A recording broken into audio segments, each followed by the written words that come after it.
Presidentja e Kosovës, Vjosa Osmani, ka mohuar se Kosova ka detyrime financiare me përfshirjen e saj në Bordin e Paqes pas ftesës së dërguar nga Donald Trump.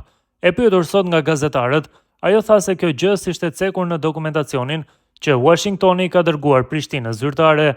Një gjë e tillë nuk është përmendur në dokumentacionin që na është dërguar. Ju e keni parë vetë ftesën, por edhe në dokumentacionin përcjellës nuk përmendet çështja e ndonjë pagese. Kjo i lihet shteteve që këtë gjë ta bëjnë në mënyrë vullnetare. Osmani shtoi se për të gjitha çështjet janë në koordinimin e plot me Shtetet e Bashkuara të Amerikës.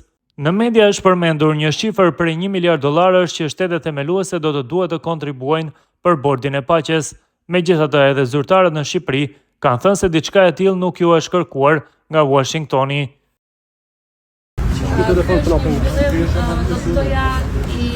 Rata ka telefon. Në radhë të parë, në shkak se kjo është një organizatë ndërkombëtare. Pra është antarësim i Republikës së Kosovës në një organizatë ndërkombëtare dhe atë si një ndër anëtarët themeluese të kësaj. Në radhë të dytë, për shkak se kjo organizatë kërkohet nga Shtetet e Bashkuara të Amerikës, aleati strategjik. Dhe në radhë të tretë, për shkak se SBA-t ka përzgjedhur pikërisht Kosovën në mesin e disa shteteve që janë anëtarë themeluese, duke pasur parasysh përvojën e Kosovës në shtetë në ndërtim të paqes, në ndërtim të aleancave, përvojë kjo që do mos të ndihmojë në ndërtimin e paqes edhe në vende të tjera të botës.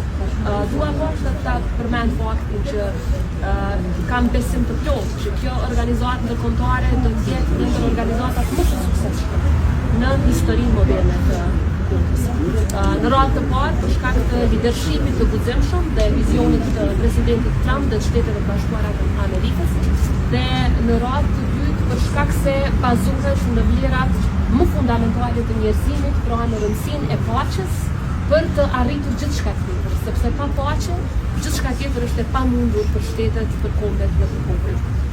Prandaj, me krenari të madhe, kam pranuar këtë ftesë personale të presidentit Trump.